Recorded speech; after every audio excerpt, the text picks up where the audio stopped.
आप सभी को नमस्ते। आज हम वीडियो बनाने जा रहे हैं सेकंड ग्रेड के सामाजिक विषय के लिए हमें कौन कौन सी बुक्सें पढ़नी चाहिए। मैं आपको इसमें स्पष्ट और क्लियर बता देता हूँ कि एक तो हमें बहुत कम मैटर पढ़ना है, सिलेक्टिव मैटर पढ़ना है और बहुत ही कम पढ़ना है। ज़्यादा बुक्सें पढ़ने की आवश्यकता नहीं। मार्केट में बहुत सारी बुक्सें हैं, लेकिन सेलेक्ट करनी है अपने को कि अपन को कौन सी सही ढंग से पढ़नी है और अपने अकॉर्डिंग पढ़नी है। उसमें मैं जो चीज़ मैंने पढ़ी हुई है वो आपको मैं एक बार बता देता हूँ। सेकंड पेपर के लिए लक्ष्य के दोनों वॉल्यूम आते हैं, फर्स्ट वॉल्यूम और सेकंड वॉल्यूम, वो आपको लाने हैं।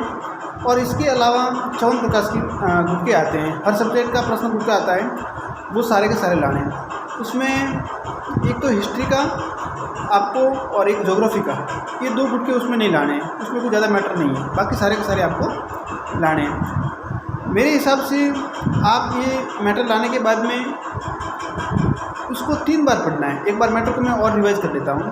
फर्स्ट पेपर में आपको लक्ष्य गाइड लानी है, इसके अलावा अवधि पब्लिकेशन साइकोलॉजी में और फर्स्ट रैंक, ये 2 बुक्स साइकोलॉजी में लानी है और लक्ष्य की गाइड लानी है, वो जीके के लिए आनी है। सेकंड पेपर के अंदर आपको लक्ष्य के दोनों वॉल्यूम और इसके अलावा 54 प्रकाश के 5 गुटके लाने हैं। उसमें 5 गुटके लाने हैं और 2 गुटके हिस्ट्री और ज्योग्राफी, ये 2 नहीं लाने हैं। ये पूरा मैटर कंप्लीट हो गया। अब क्लास की बुक्स हैं 11th-12th की। 11th-12th की आपको एक तो पढ़नी है ज्योग्राफी की। ज्योग्राफी पढ़नी है आपको एनसीईआरटी वाली। उसमें भौतिक भूगोल, भारत के भौतिक सिद्धांत वाली बुक्स हैं, बहुत अच्छी बुक्स हैं, उसको आप ज़रूर पढ़िएगा। दूसरी आपको पढ़नी है हिस्ट्री, पढ़ो तो ठीक है, लेकिन हिस्ट्री आपको आरबीएससी वाली पढ़नी है। आरबीएससी वाली दो सब्जेक्ट की पढ़नी है, तो हिस्ट्री आप पढ़ लेना। एक पब्लिक एड, राजनीति, ये 2 बुक्स हैं, राजनीति और हिस्ट्री, ये आपको आरबीएससी के मैटर से पढ़नी है और एनसीईआरटी के मैटर से आपको ज्योग्राफी और पब्लिक एड, ये 2 सब्जेक्ट की बुक्सें पढ़नी है। इसके अलावा क्लास की बुक्सें एक भी आपको नहीं पढ़नी है। ये मैटर पूरा कंप्लीट हो गया। ये सारा का सारा मैटर आप एक जगह पे इकट्ठा करें अपने टेबल पे, अपने रूम के अंदर, और करने के बाद में फिर इसके बाद कुछ भी अपने मेनू के अंदर सम्मिलित नहीं करें। मार्केट में बहुत सारी बुक्सें मिलती हैं, विभिन्न प्रकार की अलग अलग प्रकाशन की बुक्सें आएगी, बहुत सारे आपको बताएंगे ये फ़ोटो वो फ़ोटो, लेकिन मेरी आपको सलाह यही है, यदि सिलेक्शन करवाना है तो ये बुक्सें ही आप पढ़ें, ज़्यादा मैटर इकट्ठा नहीं करें। क्योंकि फिर ज़्यादा मैटर करने के बाद में फिर अपन न तो वो याद कर पा रहे हैं और ना वो याद कर पा रहे हैं। मैंने बहुत सारी बुक्सें पढ़ी, बहुत सारी बुक्सें मैंने तो यहाँ तक राइटरों की बुक्सें पढ़ना स्टार्ट कर दिया सब्जेक्ट के अंदर, तो वो मुझे ज़्यादा लॉस हुआ। इसलिए मेरा 16 वाली वैकेंसी में नहीं हुआ, 15 वाली में नहीं हुआ और 18 वाली में हुआ। 18 वाली के अंदर मैंने कुछ भी नहीं किया, जो मेरे नोट्स बनाए हुए हैं उनको ही रिवाइज किया, क्योंकि मेरी पीएचडी साथ में चल रही थी तो मेरे पास में टाइम बिल्कुल भी कम था। तो 16 और 15 के तहत जो मैंने नोट्स बनाए थे उन नोट्सों को ही पढ़ा, उसके तहत मेरा 18 में सिलेक्शन हो गया। और उनसे पहले मैंने बहुत सारे राइटरों की बुक्स पढ़ी, किताबें पढ़ी, दुनिया भर का मैटर पढ़ा, लेकिन फिर भी मेरा उसमें सिलेक्शन नहीं हुआ। और बाद में मैंने उसी नोट्सों को ही पढ़ा और मेरा सिलेक्शन हो गया। तो जो चीज़ मेरे साथ में घटनाएँ घटी हैं वो आपके साथ में नहीं घटे, इसलिए मैं आपको ये चीज़ बताना चाहता हूँ कि जो चीज़ मैंने मैटर बताया आपको, वो मैटर ही आप पढ़ें। इससे बाद कुछ भी नहीं पढ़ें, इसके बाद कुछ भी सवाल नहीं जाएगा। आरपीएससी के अंदर जो सेकंड पेपर के अंदर जो लक्ष्य की वॉल्यूम है, उसमें ज्योग्राफी के अंदर तो आप इतने, मैं श्योर के साथ में कहता हूँ कि लक्ष्य की ज्योग्राफी है, उसमें से बाद एक भी सवाल नहीं जाएगा। लक्ष्य की ज्योग्राफी और 11th-12th की ज्योग्राफी आप ये पढ़ लो, ज्योग्राफी की गारंटी मेरी। हिस्ट्री के अंदर आपको मैं लक्ष्य पे तो सफिशेंट नहीं कह सकता, लेकिन मैं आपको इतना ज़रूर कहता हूँ कि यदि आप आर्य कंपटीशन में से यदि वो आप हिस्ट्री के टॉपिक्स देख लेते हो तो ज़रूर उसको आपको पूरा बेनिफिट मिलेगा और उसमें से बाद सवाल नहीं जाएगा।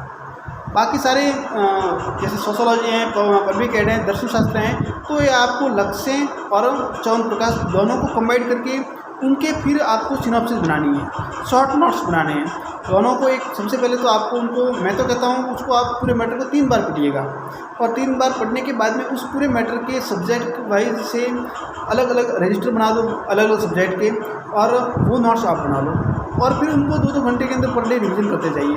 बस आपकी तैयारी श्योर हो जाएगी। लेकिन कम से कम आप 2 बार तो पढ़ें और पढ़ने के बाद ही नोट्स बनाएं, वही आपके लिए बेटर रहेगा। पहले ऐसे नहीं है कि मैं पहले नोट्स बना लूँ और उसके बाद में फिर पढ़ूँगा, फिर उसमें गलतियाँ ज़्यादा रह जाएगी, उसमें कुछ मैटर छूट जाएगा तो कुछ आप उसको कवर नहीं कर पाएंगे। पहले कम से कम मैं तो कहता हूँ 3 बार, लेकिन आपके पास में टाइम कम है, बोरिंग ज़्यादा हो जाते हो तो कम से कम 2 बार आप उसको ज़रूर पढ़िएगा। 2 बार पढ़ने के बाद में आप उसको हाईलाइट कर देंगे, मार्क कर देंगे कौन सी चीज़ इंपॉर्टेंट है, कौन सी कम क्या है, कौन सी नहीं पढ़नी है, कौन सी छोड़नी है, वो सारी कहानी आपको समझ में आ जाएगी। उसके बाद में आप सिनॉप्सिस बनाएंगे तो सही ढंग से बना पाएंगे। प्रत्येक सब्जेक्ट की सिनॉप्सिस 50 पेज के अंदर आराम से बन जाएगी और इस हिसाब से आप सारे सब्जेक्टों के नोट्स बना लो और उसके बाद में आपके अदर शेड्यूल के अंदर सब्जेक्ट पढ़ते रहिए, बुक्सें पढ़ते रहिए और पर डे 2 घंटे के अंदर आप इन नोट्सों को पढ़ते रहिए। पूरे डे के अंदर पूरा डे आपकी पूरी जीवनचर्या, दैनिक दिनचर्या है वो 3 पार्टों के अंदर डिवाइड होनी चाहिए, सुबह, दोपहर और शाम। सुबह यदि मैं 5 बजे उठता हूँ, पहले उठता था, अब तो तैयारी नहीं करता हूँ, पहले जब तैयारी करता था तो मैं 5 बजे उठता था। 5 बजे उठने के बाद में फिर फ्रेश होकर 6 बजे वापस पढ़ने बैठते थे, 6 से लगा कर 11 बजे तक। 11 बजे के बाद में 12 बजे खाना खाते थे।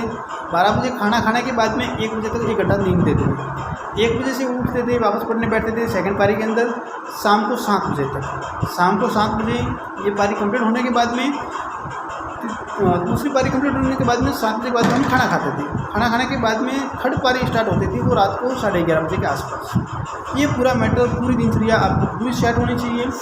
मॉर्निंग वाली और दोपहर वाली पारी के अंदर आप सब्जेक्ट ले लें और लास्ट वाली पारी शाम वाली या थर्ड पारी है उसके अंदर आप जीके ले सकते हो।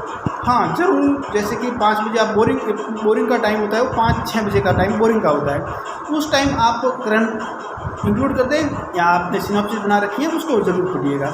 1 घंटा 5 और 7 बजे का शाम का टाइम होता है, पूरा बोरिंग टाइम होता है। उस टाइम के अंदर आपको ये करना है, एक तो आपके पास में करंट का कोई मैटर है उस मैटर को पढ़ें, करंट के मैटर के साथ में आपने सिनॉप्सिस जो है नोट्स बना रखे उस मैटर को आप पढ़ें। उसके बाद में फिर खाना खा लें, खाने के बाद में वापस आपकी सेकंड थर्ड पारी स्टार्ट कर दें। ये तो पढ़ने की तरीका है। इसके बाद में मैं आपको ये भी बता देता हूँ कि आराम से रिवीजन कीजिएगा, आराम से जो मैंने बुक्स बताई हैं उस बुक्स को आपको सही ढंग से पढ़ लें, इनसे बार एक भी सवाल नहीं जाएगा पेपर।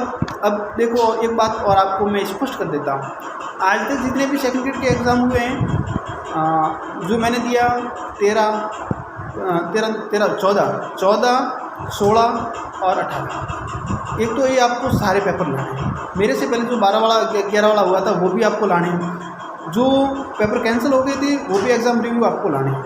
यहाँ विशेष शिक्षा के तहत जो सेकेंड ग्रेड के वैकेंसी के जो पेपर हुए हैं वो भी आपको लाने हैं, संस्कृत डिपार्टमेंट के हैं वो भी आपको लाने हैं। सारे के सारे सेकेंड ग्रेड के सब्जेक्ट के एसएस के जितने भी एग्ज़ाम रिव्यू हैं सारे आपको इकट्ठे करने हैं और उसमें से आपको एनालिसिस करना है। जैसे कि पूरे के पूरे 150 सवाल होते हैं, वो 150 सवाल पर सब्जेक्ट 19 सवाल आते हैं। 19 सवालों को आप एक तो पहले सबसे सब्जेक्ट में बांट दीजिए। आपके पास में पेपर होगा, उस पेपर में लिखिए कि 1 से लगा करके यहाँ से यहाँ तक ये सब्जेक्ट है, यहाँ से यहाँ तक ये सब्जेक्ट है, पूरे पेपर के अंदर मार्क कर लीजिए। मार्क करने के बाद में 19 सवाल हर सब्जेक्ट के तहत आते हैं। फिर उस 19 सवालों को आप पर टॉपिक के अंदर बांटिए। जैसे कि कोई भी है पहला टॉपिक है, जैसे कोई भी है, जैसे सिंधु घाटी सभ्यता है, वैदिक काल है, मौर्य काल है, गुप्त काल है, मुगल काल है, आधुनिक भारत है, उसमें से हर टॉपिक्स में से कितने सवाल आए हैं, कौन सा सवाल आया है और किस टॉपिक में से आया है, हर सब्जेक्ट में ये चीज़ें आपको बांटनी है।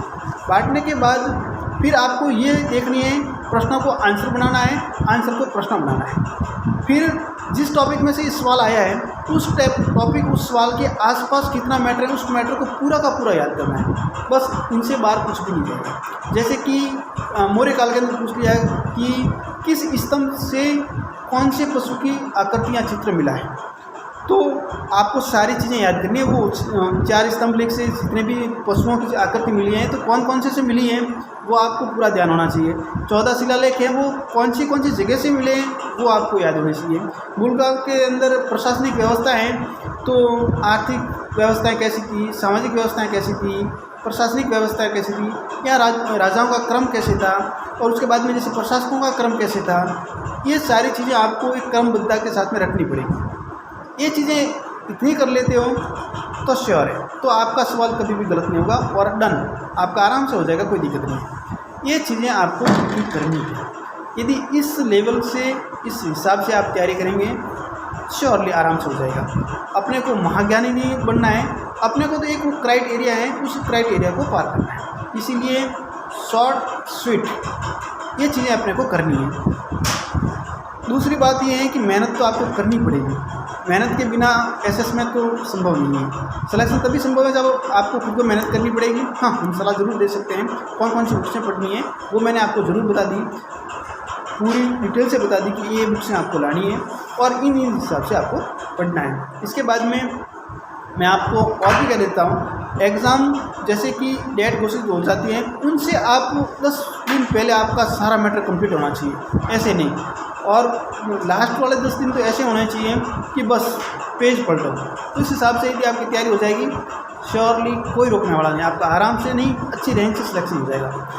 सामाजिक से संबंधित जितनी भी मेरे पास में जानकारी थी वो मैंने आपको पूरी शेयर कर दी है।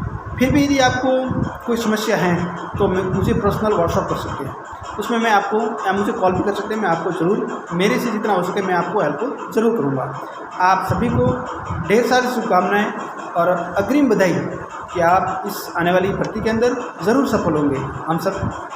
हमारी तरफ से आपको शुभकामनाएँ। बहुत बहुत धन्यवाद।